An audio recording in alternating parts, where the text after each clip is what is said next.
चलिए, तो animal kingdom की पिछली क्लास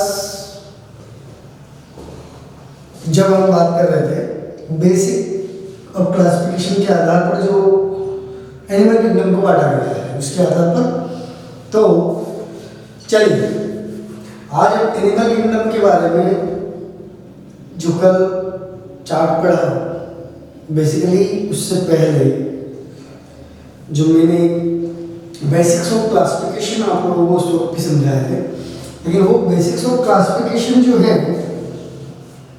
वो बेसिक्स ऑफ क्लासिफिकेशन हमें प्रॉपर तरीके से आना चाहिए। जब तक कि बेसिक्स ऑफ क्लासिफिकेशन नहीं आते हैं उससे पहले आप नहीं समझ सकते कि कौन सा एनिमल कौन से समुदाय में रखना है, क्यों रखना है, व्हाट इज द रीजन। तो ये जो बेसिक्स ऑफ क्लासिफिकेशन है, किन किन लक्षणों के आधार पर, किन किन कैरेक्टरिस्टिक के आधार पर हम उनको अलग अलग समुदायों में बांटते हैं, अलग अलग फाइल्स में डिवाइड करते हैं। ठीक है, तो ये बेसिक्स ऑफ क्लासिफिकेशन तो है ही, ये तो आपको आना ही चाहिए, बेसिक्स है तो। हालांकि इसके बाद फिर और भी चीजें आप लोग पढ़ोगे, लेकिन बेसिक चीजें तो कम से कम आनी चाहिए। और एनसीईआरटी ने क्लियरली एक एक पॉइंट को बाय चार्ट एक्सप्लेन भी कर रखा है, बट केवल नाम याद होने से कुछ नहीं होगा। आपने बस रख लिया हो गया, नो, उससे काम नहीं चलेगा। आपको एक एक पॉइंट को अच्छे से एक्सप्लेन करना है, आपको आना चाहिए कि क्या होता है, किस आधार पर होता है, क्यों होता है। ठीक है, तो चलिए एक एक करके पहले इनको स्टार्ट करते हैं। पहले इनको समझेंगे इनके बेसिक्स से, और इसी के बाद और भी बहुत सारी चीजें आप लोग पढ़ेंगे अलग अलग फाइल में।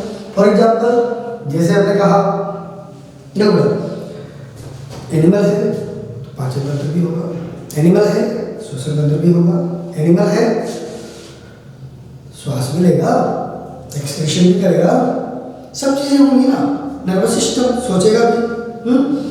लेकिन सब में सब चीजें हों कोई जरूरी नहीं है। क्यों? क्योंकि systems organ level of organisation के अनुसार सिस्टम तो बहुत हायर वालों में है उससे पहले भी, लेकिन वो एनिमल है तो देखो खाएगा पिएगा सारे काम करेगा। ठीक है, तो ये सब चीजें आपको याद रखनी है। ओके, तो वो भी पढ़ेंगे, लेकिन पहले ही बेसिक्स। ठीक है, नंबर 1 लेवल ऑफ ऑर्गेनाइजेशन, आयोजन स्तरों, गुजराती में कहते हैं आयोजन के स्तर। आपको पता है ऑर्गेनाइजेशन आयोजन के जो लेवल्स हैं, उसकी बॉडी की जो आयोजन है, उसकी बॉडी का जो ऑर्गेनाइजेशन है वो किससे बना है।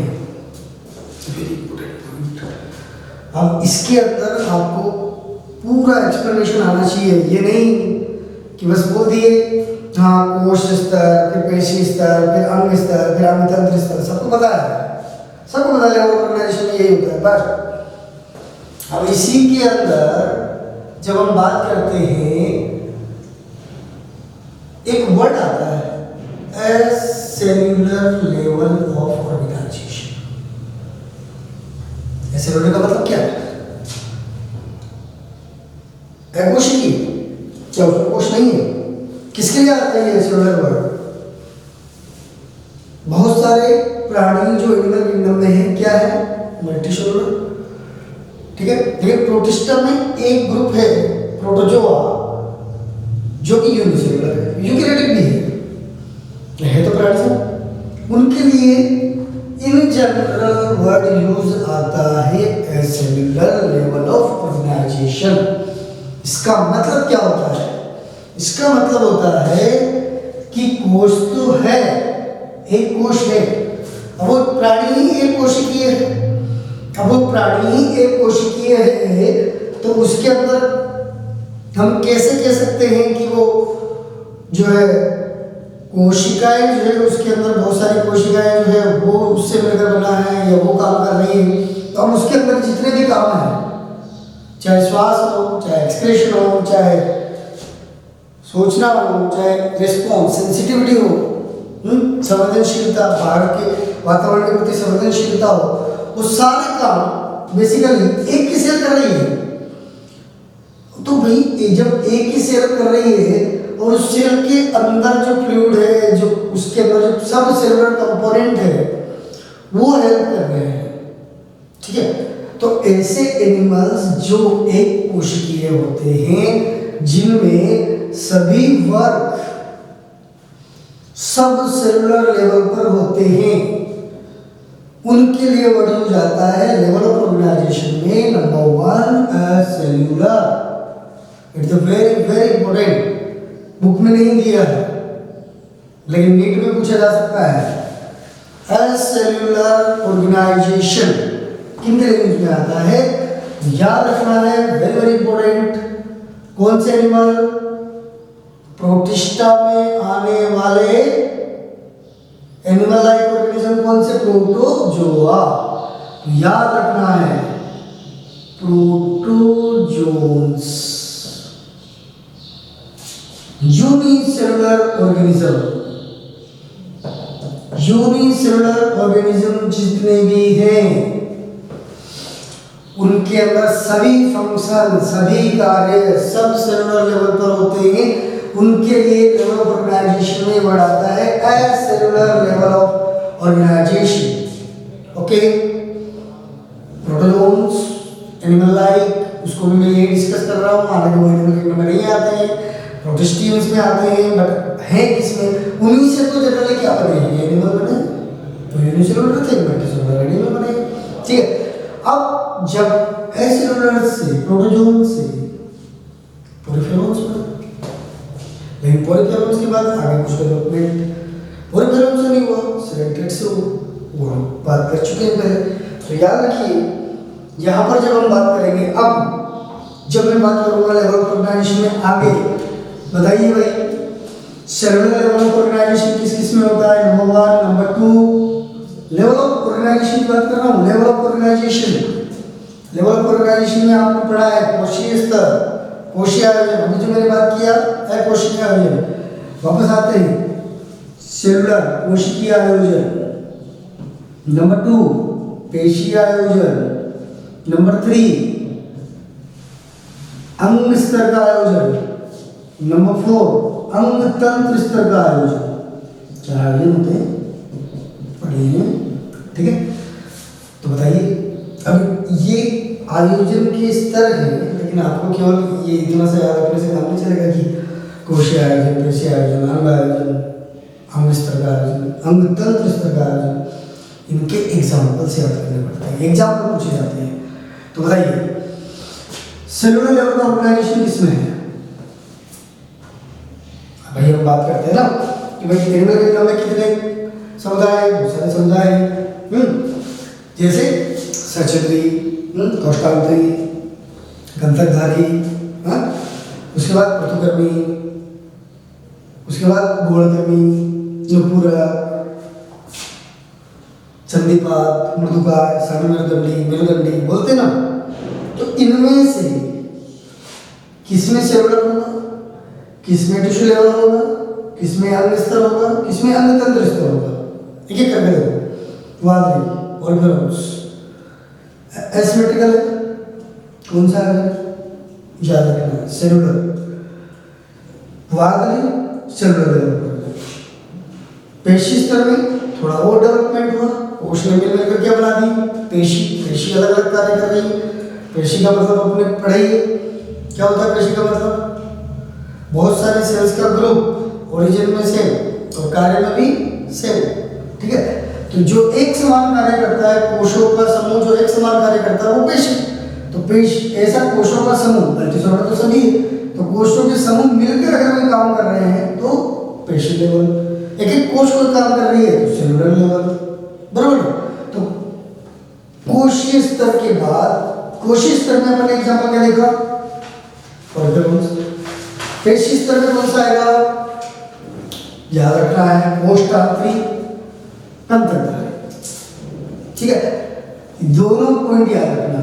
तीसरे लेवल पे organ level of organisation is important, बाकी आपको याद रहे या ना रहे ये जरूर याद रखना, अंग स्तर का आयोजन पाया जाता है ओनली एंड ओनली प्लेटिया मीन्स पृथुकृमि, इट इज इंपॉर्टेंट। और उसके बाद अंग तंत्र स्तर जो है एसके मीन्स वर्ड से स्टार्ट हुआ, बट प्रॉपर तरीके से इसमें आया नुपुरक से स्टार्ट हुआ। सूत्रकृमि में भी है, नुपुरक में भी है, संधिपाद में मृदुकाय में सब है, ठीक है। तो ऑर्गन सिस्टम कहां से स्टार्ट मान लिया जाएगा, SK means to onward, SK means to onward,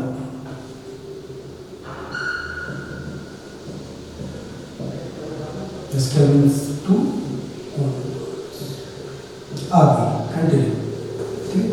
सूत्रकृमि के आगे सभी सूत्रकृमि नुपुरक संधिपाद मृदुकाय सब चलिए। तो लेवल ऑफ ऑर्गेनाइजेशन में ये सारे पॉइंट आपको याद रखने हैं। आपको वैसे भी अंग और अंग तंत्र स्तर में फर्क क्या है याद रखो। हमारे अंदर पाचन तंत्र है, पाचन तंत्र में क्या क्या है, बहुत सारे आहार वाली थोड़ी एक बहुत सारी ग्रंथियां भी हैं, मुख गुहा भी है, एनएस भी है, और बहुत सारे ऑर्गन्स, लीवर, पेनक्रियास मिलकर एक तंत्र बनाते हैं, लेकिन वो तंत्र जो है वो एक कार्य कर रहा है, एक कार्य में हेल्प कर रहा है। पाचन वाला तंत्र जो है वो पाचन और पूरा कंप्लीट पाचन में ही मदद कर रहा है। यहाँ पर ऑर्गन लेवल में एक ही ऑर्गन पूरा काम कर देता है, जैसे उत्सर्जन करना साइड ज्वाला कोश करती है, खत्म करो, समझ रहे हो। तो ऑर्गन और ऑर्गन सिस्टम में फर्क है, उसमें एक ही ऑर्गन पर्टिकुलर काम कर देगा, इसमें बहुत सारे ऑर्गन मिलकर पर्टिकुलर काम करेंगे, ओके। तो ऑर्गन और ऑर्गन सिस्टम, इसलिए मैंने यहाँ पर स्टार लगाया है, याद रखना ऑर्गन और ऑर्गन सिस्टम में फर्क है। यहाँ से क्वेश्चन बनता है, बहुत सारे बच्चे सोचते हैं कि ऑर्गन ही काम कर रहे हैं, और ऑर्गन सिस्टम में बहुत सारे ऑर्गन आ जाते हैं जो मिलकर एक काम कर रहे हैं। ऑर्गन में केवल एक ऑर्गन पूरा कंप्लीट काम कर देगा, ठीक है। चलिए, तो ये हो गया basic, first basics of classification level of organisation. Number 2 symmetry, symmetry के बारे में भी हम पढ़ चुके हैं। सिमेट्री में क्या होता है, समिति, इट इज वेरी इंपॉर्टेंट। समिति के अंदर,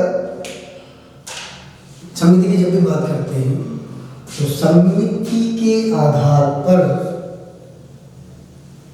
ही हमें पता लगता है कि प्राणी का वक्ष सतह, अधर सतह, पृष्ठ सतह, राइट लेफ्ट क्या क्या है। तो इस आधार पर सिमेट्री बहुत इंपॉर्टेंट हो जाती है। तो बहुत सारे प्राणी, इसमें भी आप लोगों को जो याद रखना है वो एग्जाम्पल से याद रखने हैं। असममित प्राणी, एसिमेट्रिकल, रेडियल, कोष्ठांतरिक, अंतर्धारी, एंड इट इज इंपॉर्टेंट पुख्त सोल त्वची। ये अलग से क्यों लिखा, जबकि देखो सोल त्वची तो यहाँ है, नुपुरक संधिपाद मृदुकाय, सोल त्वची सामने में, तो सोल त्वची इसमें है।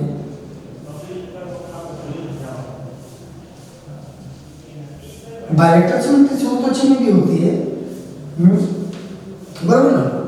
तो सोल चर्मी या सोल त्वची जो है उनके एडल्ट में रेडियल सिमेट्री होती है, जबकि लार्वा में बायलेटरल सिमेट्री होती है। It is example of retrogressive evolution.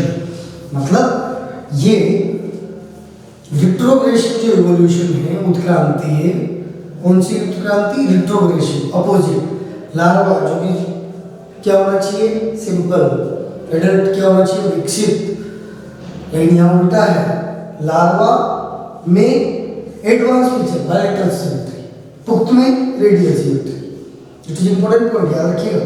Soul त्वची के पुख्त में रेडियल सिमेट्री पाई जाती है। बायलेटरल सिमेट्री, बायलेटरल सिमेट्री में पृथुकृमि, सूत्रकृमि, बाकी सभी आ रहे हैं, पृथुकृमि की बात की सभी complete bilateral symmetry. Exceptional case अलग है, ठीक है। एक्सेप्शनल आ गया ना सोल त्वची में, पुख्त सूत्रची में कौन सी आ गई, रेडियन, बराबर। ऐसे ही पृथुक्रमी में बहुत सारे पृथुक्रमी ऐसे भी होंगे जिनके अंदर रेडियल सिमेट्री हो सकती है, ठीक है। चलिए, तो अपन ज़्यादा कुछ नहीं समझ के आपको जो करना है बस इतना याद रखिए, सिमेट्री के अंदर असममिति रेडियल बायलैटरल किस किस में पाई जाती है वो आपको याद रखना है। एग्जाम्पल सारे इंपॉर्टेंट, ठीक। Number 3, body plan. Body plan के अंदर मैंने ज़्यादा कुछ नहीं लिखा है, लेकिन फिर भी आप लोगों को इसके बारे में पता होना चाहिए। देखो, बॉडी कैविटी और बॉडी प्लान और लेवल ऑफ ऑर्गेनाइजेशन तीनों एक दूसरे से रिलेटेड है। ये आयोजन का स्तर है, ये दैहिक आयोजन है, यानी आयोजन का स्तर सेलुलर लेवल है, लेकिन सेल्स एक ग्रुप में मिलकर अगर कोई जीव बना रही है, उसके देह को बना रही है तो सेल एग्रीगेट प्लांट। अब सेल्स मिलकर पेशी बना दी, अंग बना दिया, अंगतंत्र बना दिया, तीनों, इन तीनों में ब्लाइंड सेल भी हो सकता है, ट्यूब भी हो सकता है। ये तीनों के बारे में भी हमें पता है, लगाना है। ब्लाइंड सेल को देखते क्या होगा, पूरी देह बन गई लेकिन उनके अंदर ब्लाइंड सेक नाम से पता लग रहा है। शेक मतलब कोथड़ी, ब्लाइंड मतलब अंध कोथड़ी। अंध कोथड़ी का मतलब जो बॉडी बन तो गई लेकिन बॉडी के अंदर माउथ है बट एनस एब्सेंट। एक ही ओपनिंग में, खाएंगे भी उसी से, जाएंगे भी उसी से, एक ही ओपनिंग में, माउथ ओनली, वही माउथ फूड इनगल्फ करने का काम भी कर रहा है, वही माउथ एक्सक्रेशन, यानी एक्सक्रेशन मतलब उत्सर्जन का काम भी वही कर रहा है, ठीक है। तो ब्लाइंड से body plan. Number 3, tube within the tube. अब ये tube within the tube का मतलब क्या होगा, ट्यूब मतलब नलिका, नलिका में नलिका, तो ऐसे कौन से एनिमल से tube within the tube, ये भी अभी डिस्कस करेंगे। तो लेकिन इनके एग्जांपल्स आपको याद होने चाहिए। सेल एग्रीगेटेड बॉडी प्लान, वाली, पोरिफेरॉन्स। ब्लाइंड से बॉडी प्लान कौन से हो गए, कोष्ठांतरी, कंधकारी, पृथुकृमि तक, तीनों ब्लाइंड से बॉडी प्लान। तो बोल रहा हूँ ब्लाइंड से बॉडी प्लान, ब्लाइंड सेट को गुजराती में क्या बोलेंगे, अंध कोथड़ी वाला शरीर आयोजन, दैहिक आयोजन। अंध कोथड़ी वाला दैहिक आयोजन किस किस में होगा, प्रापट, कोष्ठांतरी, कंतकधारी, पृथुकृमि। Then tube within the tube, नलिका में नलिका, ये किसमें पाया जाएगा और ये क्या होता है समझना पड़ेगा, अभी समझाते हैं, देखिए ध्यान से। जब हम बात करते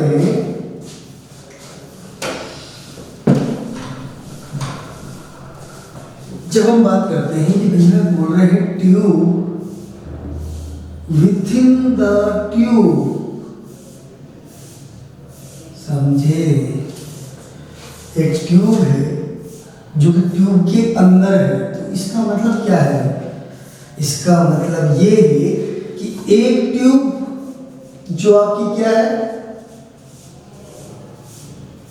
आहार नाल, आपका पाचन मार्ग, कंप्लीट माउथ से लेकर एनस तक की जो ट्यूब है, कंप्लीट आपकी पाचन नली, ये अंदर वाला ट्यूब, ठीक। अब ये ट्यूब कौन सी ट्यूब के अंदर है, आपकी देह गुहा के अंदर है। जो देह गुहा के अंदर बहुत सारे ऑर्गन्स भी, तो ये जो ट्यूब है ये आपकी देह गुहा के अंदर है। ये ऊपर बॉडी वॉल के अंदर है देह गुहा, सिलोम, और सिलोम के अंदर है आपके इंट्रोम, माउथ एंड एनस, ये आपकी आ गई पाचन एलिमेंट्री किनार।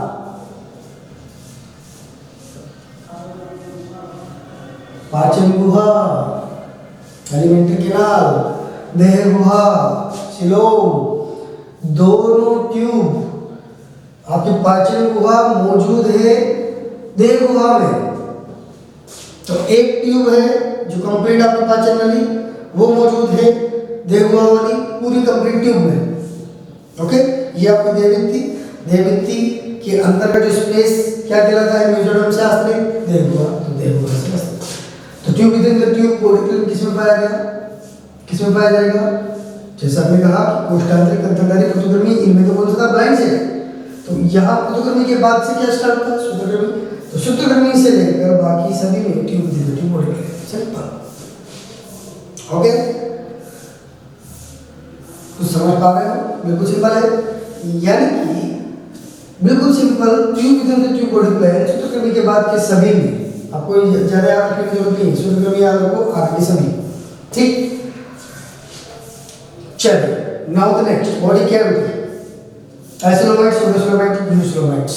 जैसा मैंने कहा था कि इसको थोड़ा अच्छे से समझने की जरूरत है। सौथी सवाया अमे सौथी शानदार, महर्षि गुरुकुल नो असवायो